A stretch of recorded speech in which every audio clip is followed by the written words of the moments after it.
está na playlist de introdução ao Novo Testamento. Ok? Então esse material foi amplamente discutido nessa aula. Somente para a nossa leitura, veja, a primeira imagem colocada é o Codex Sinaiticus, também conhecido como manuscrito de Aleph, primeira letra do alfabeto hebraico. É um dos mais importantes manuscritos gregos já descobertos, pois além de ser um dos mais antigos, século IV da era cristã, é o único códex que contém o Novo Testamento inteiro. Atualmente acha-se no Museu Britânico. Códex é esse formato de livro, tá certo? Talvez esse formato tenha sido uma inovação feita para a preservação dos textos do Novo Testamento. Tá? É uma possibilidade apenas. Mas você tem esse formato no qual o texto não está mais enrolado, não está num rolo mais. Ele está agora com folhas presas, tá certo? Umas às outras, e fechados numa capa, para que possam ser então protegidos e facilmente manuseados, tá certo? Na comunidade cristã, para que seja então ensinado, o ensinamento possa ser facilitado.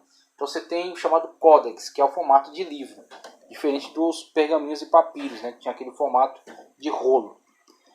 O Codex Vaticanus é um dos mais antigos manuscritos existentes na biblioteca grega, Antigo e Novo Testamento, um dos 4 grandes códices unciais, tudo em maiúsculo e tudo junto.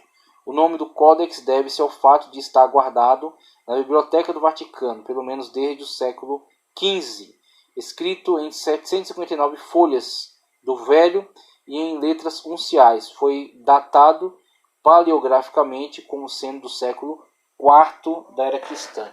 Dentre os critérios canônicos podemos citar a inspiração intrínseca do conteúdo, a cooperação do conteúdo moral e o testemunho histórico da igreja cristã.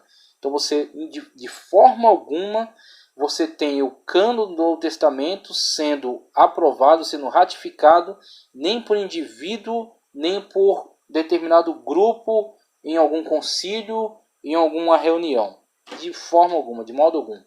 Você tem o processo canônico sendo desenvolvido a partir do testemunho das próprias comunidades que eram detentoras desses documentos.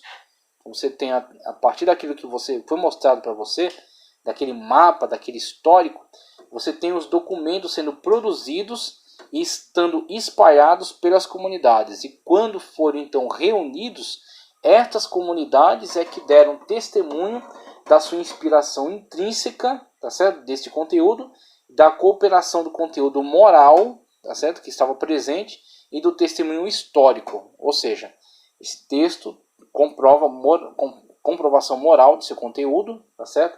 Inspiração intrínseca, ele não entra em contradição, eles não se contradizem entre si, não se contradizem com o Antigo Testamento, ok? Testemunho histórico, tal apóstolo esteve entre nós e escreveu esse texto.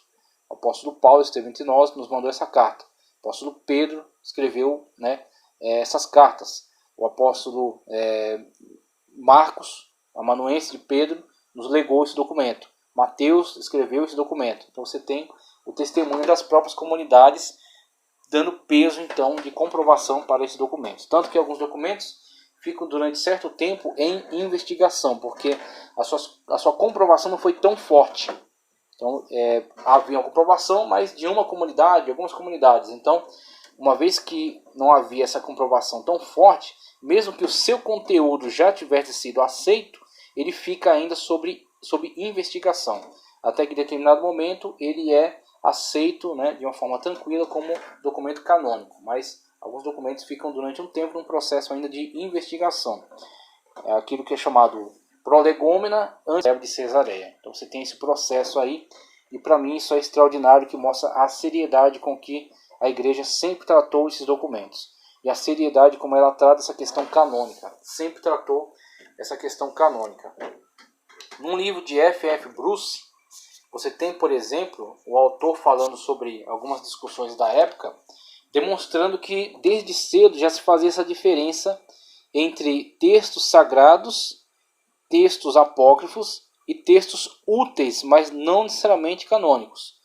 Você tem, por exemplo, uma orientação no Didaquê, se não me engano, acho que foi no Didaquê, ou foi no Pastor de Hermas, que diz que se o exército romano, né, ele invade a casa de um irmão e exige que sejam entregues os livros, esse irmão, sem pensar duas vezes, tem que entregar os documentos que ele tem em casa, que sejam livros apenas úteis para a fé, como Pastor de Hermas, ou Didaquê, ou Carta de Clemente. Entregue esses documentos e faça o possível para esconder os textos que são de fato canônicos. Então, uma narrativa dessa demonstra, né, que havia sim, era feito desde cedo diferença entre aquilo que era reputado por canônico, que teve origem apostólica, né, tinha apostolicidade, né, autoridade apostólica sobre o escrito, e os outros que eram tidos como úteis, Pastor de Hermas, Didaquê, né, mas que não necessariamente eram canônicos, e não tinham esse peso de autoridade canônica. Veja só, as evidências internas da afirmação de autoridade divina e as evidências externas da formação do cânon, através de um processo histórico e com a cooperação das igrejas como um todo, demonstram o processo, é um processo de formação do cânon, ok? E não algo arbitrário. Constantino não tem nada a ver com isso aqui. Constantino não tem absolutamente nada a ver com isso, ok? Isso é antes de Constantino. Quando Constantino chega no contexto histórico, isso já está realizado, isso já está decidido. Até no máximo o século IV da era cristã, todos os 27 livros já eram universalmente aceitos em toda a cristandade. Até no máximo o século IV. Entre 301 e 400 da era cristã, todos os documentos já estavam aceitos. Eles tinham sido escritos até 100. Tá certo? Até 100, até o século I da era cristã. Aí eles, uma vez escritos, estão nas comunidades, sendo compartilhados, circulando. Vão começar a discutir, tá certo? A construção de um cânon. Tá certo? Aqueles textos são canônicos dentro das suas comunidades. A comunidade que o tem, o julga ser inspirado. Tem autoridade, tem apostolicidade, tá certo? Tem autoridade apostólica. Agora, entende-se que é necessário construir um cânon onde se compreenda somente os textos que são tidos como de fato sagrados, revelados. E aí você vai ter uma discussão que se estende aí entre século I e século III. Você vai ter análise, né? As comunidades vão fornecer os textos que tem. Ó, aqui temos esse texto, é de Mateus, esse texto é de João, primeira carta, segunda carta, terceira carta, Apocalipse. Aquele tem Tiago, aquele tem Paulo, inclusive Paulo. As 13 cartas de Paulo foi o primeiro cânon. O primeiro cânon. A primeira coleção. Elas começaram a circular como coleção muito cedo. Era a coleção das 13 cartas de Paulo. Então as igrejas que receberam as cartas, recebiam, copiavam, passavam para o outro. O outro, aquele tinha recebido, copiou, passou para aquele. E aí, muito cedo já reuniram as 13 cartas. Então o primeiro cânon. O primeiro cânon neotestamentário são 13 cartas de Paulo. Aí depois você vai ter Atos dos Apóstolos, que é uma narrativa histórica, e posteriormente os Evangelhos. Ok? Então você vai ter esses livros que vão aumentando, né, e vão constituindo agora o cânon total. Mas o primeiro cânon são 13 cartas do apóstolo Paulo. Até o máximo século IV, todos os 27 livros já eram universalmente aceitos em toda a cristandade. E dentre os critérios para aceitação podemos citar circulação universal, conhecido por todo mundo. Autoria de apóstolos ou seus discípulos diretos. Marcos, por exemplo, acompanhando Pedro, e Lucas acompanhando Paulo. Livros conforme a tradição e a doutrina dos apóstolos, ou seja, que tem apostolicidade. Apostolicidade, ou seja, tem autoridade no seu conteúdo. O conteúdo comprovadamente em coerência com a doutrina, tá certo? Extraída aí do ensinamento dos apóstolos.